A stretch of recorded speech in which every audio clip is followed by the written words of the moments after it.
રાજકોટ જિલ્લાના ઉપલેટા તાલુકાના વાડલા રોડ પાસેના રહેણાંક વિસ્તારોમાં પાણી ભરાઈ જતા જિલ્લા ભાજપ ઉપપ્રમુખ દ્વારા જરૂરી સેવાઓ પૂરી પાડવામાં આવી હતી। હાલ જિલ્લામાં ધોધમાર વરસાદ પડી રહ્યો છે, જેને લઈને ઉપલેટા તાલુકાના ડેમોમાં પાણીની આવકમાં ખૂબ જ વધારો નોંધાયો છે। ત્યારે મોજ ડેમમાં પણ પાણીનો વધારો થતાં તેમના 27 જેટલા દરવાજા ખોલવામાં આવ્યા હતા, જેને લઈ તાલુકાની મોજ નદીમાં ઘોડાપુર પાણી આવતા વાડલા રોડ પાસેના નીચાણવાળા વિસ્તારોમાં લોકોના ઘરમાં પાણી ઘૂસી જવા પામ્યા હતા। આ તકે જિલ્લા ભાજપ ઉપપ્રમુખ જયેશભાઈ ત્રિવેદી દ્વારા સમગ્ર વિસ્તારમાં જરૂરી સેવા પૂરી પાડી અમુક લોકોને સલામત જગ્યા પર સ્થળાંતર કરવામાં આવ્યું હતું।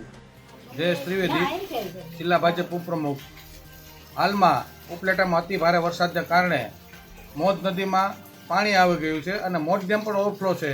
ત્યારે અમારા વાડલા રોડ વિસ્તારમાં દરેકના ઘરમાં પાણી ઘૂસી ગયું હોય, અમારાથી થાય તેટલી મદદ કરી અને અમુક માલધારી લોકોને તો સ્થળાંતર કરી અને શિશુ મંદિરમાં પણ રાખેલ છે અને અહીં લોકો સલામતી માટે રહે અને ખૂબ જ એના માટે દેખરેખ માટે રાત્રે મામલતદાર સ્ટાફ સાથે અમે 2 વાગે પણ સૂચના આપી ગયા હતા અને લોકોને સલામત સ્થળ માટે સૂચના આપવામાં આવી છે અને જરૂરિયાત મુજબની અમે બધી જરૂરત પૂરી પાડી છે।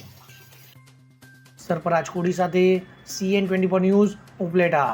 હવે જુઓ દેશ દુનિયાની તમામ ખબરો તમારી આંગળીના ટેરવે। ઉઠાવો મોબાઈલ અને Google Play Store પરથી ડાઉનલોડ કરો અમારી CN24 ન્યૂઝ મોબાઈલ એપ।